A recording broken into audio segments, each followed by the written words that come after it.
Y esta noche saludamos vía remota a Pablo Gómez, titular de la Unidad de Inteligencia Financiera, para abundar sobre las cuentas pendientes de Genaro García Luna en México. Buenas noches, Pablo. Bienvenido a Punto de Referencia. Buenas noches, mucho gusto en estar en Punto de Referencia. Buenas noches. Buenas noches, pues sí, también a nosotros nos da mucho gusto.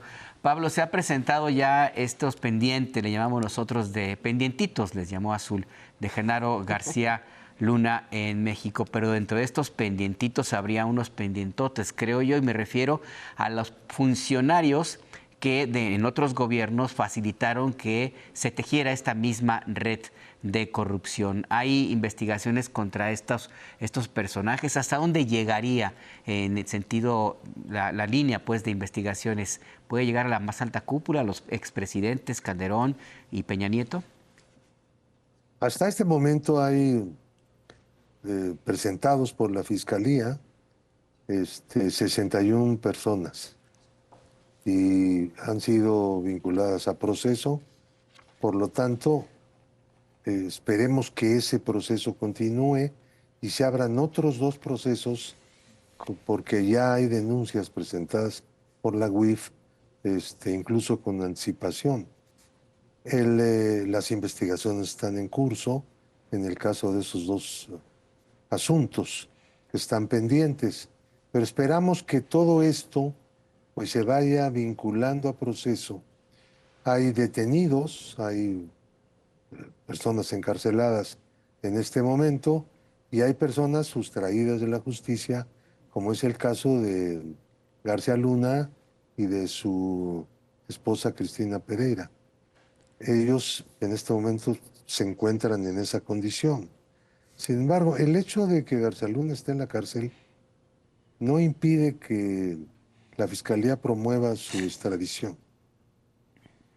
Debe hacerlo, en mi opinión, porque en cualquier momento puede ocurrir algo que le permita obtener su libertad. En Estados Unidos así son las cosas de repente. Entonces, inmediatamente debería abandonar la prisión en Estados Unidos y ser conducido a México de acuerdo con el convenio el tratado de extradición que hay entre México y Estados Unidos.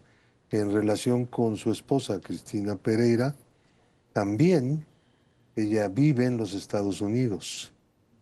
Propiedades de ellos han sido ya confiscadas por una corte en Florida dentro de una demanda presentada por el gobierno de México que importa unos 600 millones de dólares. No es poca cosa. Sí. Y como tanto García Luna como Cristina Pereira se negaron a concurrir al juicio, entonces la Corte de Miami decidió que las propiedades que estaban a su nombre personal, independientemente de las que están a nombre de otras empresas del llamado Grupo Weinberg, fueran entregadas inmediatamente al gobierno de México. Entonces el gobierno de México recibió el importe de algunos departamentos que ellos tenían en propiedad por $2 millones. Hay un departamento que no se ha vendido todavía por un poco más de $500,000, que en el momento en que se ha vendido regresará también el dinero a México, como ya regresaron los otros 2 millones, con a la tesorería de la Federación, puesto que es dinero que originalmente pertenecía a México y fue sustraído ilegalmente y llevado al extranjero. Pablo. Sí. Sí. Adelante. Tendría esta pregunta: ¿qué cambia a partir del momento en que se dicta sentencia, se condena y se dicta sentencia en contra de Genaro García Luna con respecto a los procesos que están abiertos aquí en México. Es decir, ¿hay alguna cosa que esté relacionada en los cargos que se le imputan allá con la red de corrupción acá? ¿Desatora de alguna manera o hace que fluyan mejor los procesos acá? ¿Cómo afecta? ¿Afecta o no afecta? Aprecio que no. Aprecio que no afecta el proceso mexicano con una sentencia que ya fue pronunciada, por lo demás, ¿no? Afecta que la sentencia pronunciada me parece que no va a tener repercusión en el proceso mexicano, aunque vaya a haber alguna conexión, pero no procesalmente. Es decir, Y en cuanto al proceso civil que se lleva a cabo en Florida, creo que tampoco va a tener ni la sentencia ni el proceso penal que se lleva en México va a tener un impacto decisorio o van a influir en el juicio civil que dará comienzo dentro de muy poco. Ahora hemos estado durante cerca de 3 años en los prolegómenos del juicio, pero el juicio propiamente, ya con un jurado, eso tendrá lugar en enero o febrero de 2025. por ejemplo, el tema del descongelamiento de cuentas de Genaro García Luna, de su esposa, en la medida en que existen en que existe esta sentencia, no abona a los argumentos de la Fiscalía y también de la Unidad de Inteligencia Financiera para poder tener más control sobre eso.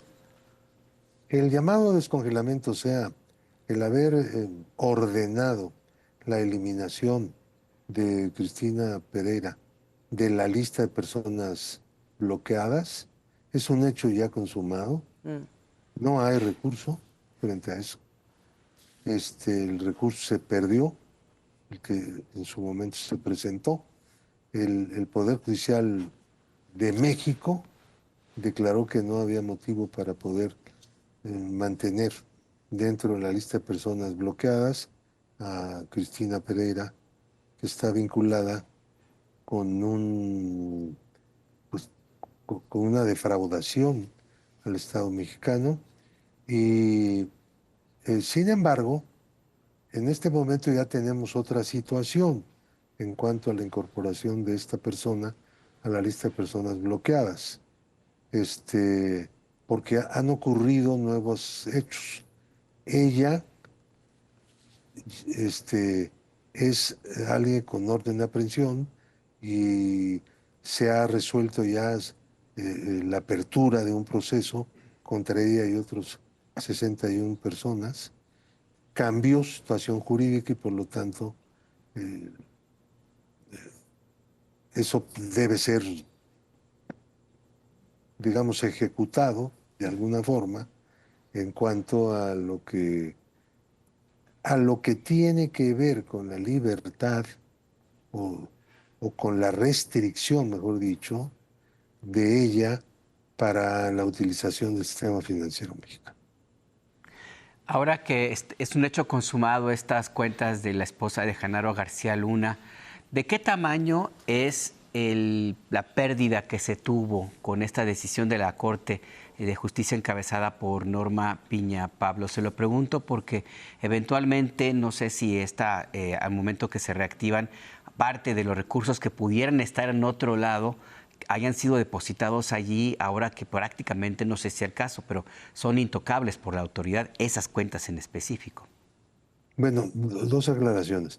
La decisión no la tomó el Tribunal Pleno, no la tomó la Corte, la tomó un tribunal de circuito, la de desincorporar a Cristina Pereira de la lista de personas bloqueadas.